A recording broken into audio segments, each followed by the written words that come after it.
Friends, சரிகமபாவை விரும்பி பார்க்குற ரசிகனில் நானும் ஒருத்தன். நம்ம சேனலை ஃபஸ்ட் டைம் பார்க்குறீங்கன்னா சப்ஸ்கிரைப் பண்ணி சப்போர்ட் பண்ணுங்கள்.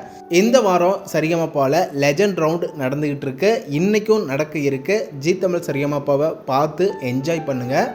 மன்றம் வந்த தென்றலுக்கு மஞ்சம் வர நெஞ்சம் இல்லையோ அன்பே, இந்த அற்புதமான பாட்டை வருண் கார்த்திக் சூஸ் பண்ணி லெஜண்ட் ரவுண்டில் நேற்று செம்மையாக பாடி அசத்திட்டாரு. ஜட்ஜஸ் எல்லாருமே வருண் கார்த்திக் வாய்ஸில் பாட்டை கேட்டு மிரண்டு போயிட்டாங்க. இந்த ரவுண்டுக்கு ஸ்பெஷல் கெஸ்ட்டாக வந்திருக்க கங்கை அமரன் சாரும் வருண் கார்த்திக்கோட வாய்ஸ் டேலண்ட் அத்தனையும் பார்த்து மிரண்டு போயிட்டாரு அப்படின்னு தான் சொல்லணும். ஜட்ஜஸ் ஸ்ரீனி சார் என்ன சொல்லியிருக்காருன்னா, வருண் கார்த்திக் உன்னுடைய வாய்ஸ் ஒரு டிஃப்ரெண்ட்டான அழகு அப்படின்னு சொல்லி எனக்கு ரொம்பவே பிடிச்சிருந்துச்சு அப்படின்னு பாராட்டியிருந்தார்.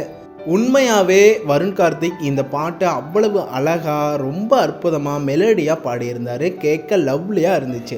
ஜட்ஜஸ் எல்லாருமே ஒரே நேரத்தில் க்ரீன் சிக்னல் கொடுத்தாங்க. செம்மையாக மெய்சிலிருந்து போயிட்டாங்க. இந்த ஃபோட்டோஸ் எல்லாம் பார்த்தாலே உங்களுக்கு தெரியும் எப்படி என்ஜாய் பண்ணி ஆடியன்ஸ் செட்டில் இருந்த எல்லாருமே என்ஜாய் பண்ணாங்க. எனக்கு ரொம்ப பிடிச்சிருந்துச்சு. அதை தொடர்ந்து ஜட்ஜஸ் ஸ்ரீனி சாரே ஸ்டேஜுக்கு வந்து ஃபோட்டோஸை கிஃப்டாக கொடுத்தாங்க. வருண் கார்த்திக்கோட பர்ஃபார்மன்ஸ் பிடிச்சிருந்துச்சான்னு கமெண்ட்டில் சொல்லுங்கள். இந்த லிட்டில் சீசன் 5ல் உங்களோட ஃபேவரட் யார் அப்படின்னு கமெண்ட் பண்ணுங்கள்.